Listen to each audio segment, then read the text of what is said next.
Right now, around the world, nations are spending hundreds of billions of dollars on trains. Tunnels bored under cities and seabeds. Trains that float on magnets at 500 kilometers an hour. Bridges that march for kilometers across open country. These are the railway megaprojects, the most ambitious infrastructure on Earth. Let's tour the biggest and find out why. First, what makes a project a megaproject? The textbook definition: a venture costing at least $1 billion, taking many years, involving countless stakeholders, and transforming an entire region. In rail, the real giants go further: 10 billion, 50 billion, sometimes hundreds of billions for a whole national program. What sets them apart is the combination: staggering budgets, brutal engineering, mountains, seabeds, dense cities, timelines measured in decades, and a step change in how millions of people move. So why take on that risk? Governments build giant railways to do a handful of powerful things. Move people between cities faster than a plane, once you count the airport. Shift freight off congested highways and onto electric rail. Tie far-flung regions into national and global trade. And, increasingly, to cut carbon, because a full, electrified train is one of the cleanest ways to move a person yet invented. A megaproject is a country making a 100-year bet on its own geography. But how do you even build something this big? Two machines do most of the heavy lifting. The first is the tunnel boring machine, a steel worm longer than a football pitch that grinds through rock and clay, lining the tunnel behind it as it advances, just meters a day, beneath cities, mountains, even the seabed.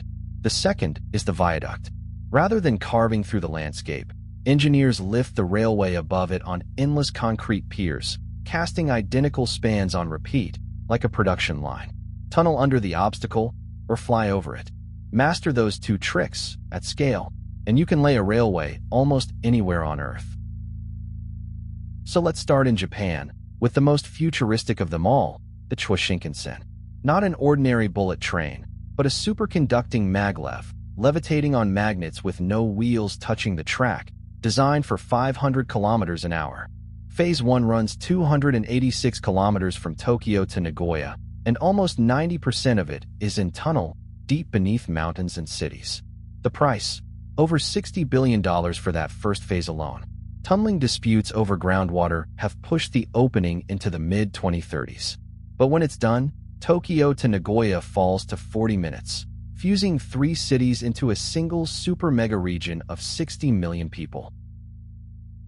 Now to London, and a very different giant. The Elizabeth Line, formerly Crossrail. On a map, it looks simple: a 100-kilometer railway running east to west. The genius is hidden underground. 42 kilometers of new tunnel, threaded beneath one of the densest cities on Earth, weaving between century-old tube lines, sewers and foundations with centimeters to spare. 10 vast new stations were carved out below the streets. It came in around £19 billion, well over budget, and opened in 2022. The payoff: London's rail capacity jumped 10% overnight, and journeys that once took 40 minutes now take 10. But for sheer scale, nothing on Earth compares to China. In barely 2 decades, it built the largest high-speed network in history, from almost nothing to around 50,000 kilometers of dedicated high-speed line by the end of 2025, aiming for 60,000 by 2030.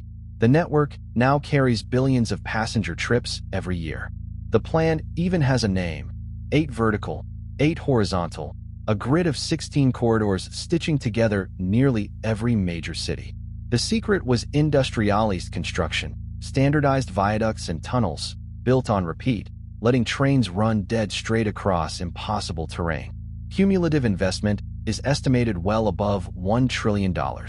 It has rewritten the economic map of a nation of 1.4 billion people. India is now building its first.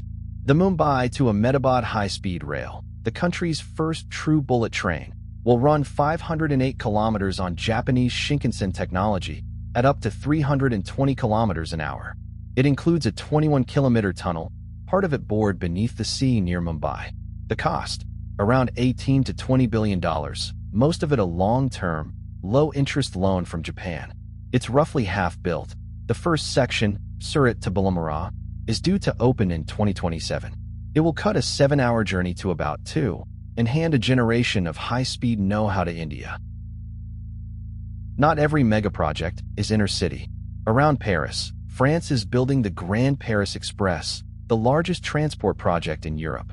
A fully automated, driverless metro, 200 kilometers of new line and 68 new stations, looping around the city in orbit rather than through its center. Nearly all of it underground, dug by a fleet of tunnel boring machines at once. The cost runs from $40 to over $50 billion. When it's finished around 2030, it will roughly double the size of the Paris metro and finally let the suburbs talk to each other without passing through the middle. And then the cautionary tale, California High-Speed Rail, the first true high-speed line in the United States. The vision, a 1,300-kilometer system linking San Francisco and Los Angeles in under 3 hours. The reality has been harder. Costs ballooned from $33 billion to as much as $128 billion for Phase 1. Lawsuits, land disputes, and shifting politics stretched it past a decade. Today, only a starter segment through the Central Valley is under construction, about 2/3 of its guideway now built, with the first trains still years away. It's a hard lesson in how the very same technology can be far more difficult to build in some countries than in others. And these are just the headliners. Beneath the Alps, the Gotthard Base Tunnel, the world's longest and deepest rail tunnel at 57 kilometers, already pulls freight off mountain roads, with the Brenner and Lion to Turin tunnels following. In Britain, HS2 grinds on amid fierce controversy and soaring costs. And in the Gulf, Etihad Rail is knitting the UAE together as part of a $200 billion vision to connect the whole region by train. Everywhere you look, someone is building big. Put the price tags side by side, and the ambition comes into focus. Crossrail, around $24 billion. India's bullet train, near 20. Grand Paris, in the 40s. Japan's maglev, above 60. California, potentially over 100. And China's national grid, in a category of its own, north of $1 trillion. These are among the largest sums ever spent on simply moving people from one place to another. Step back, and the same patterns repeat across every one. Time and space compression. Distances that shaped nations for centuries collapse to an hour. Modal shift. Faster, more reliable rail pulls travelers and freight off planes and trucks. New economic geographies. Stations become magnets for housing, business, and industry, redrawing where a country grows. And risk. Almost everyone runs over budget, over schedule, and through political fire. They are, each of them, enormous bets on a more connected, lower carbon future. So are they worth it? Hundreds of billions, decades of disruption, for a train? Maybe.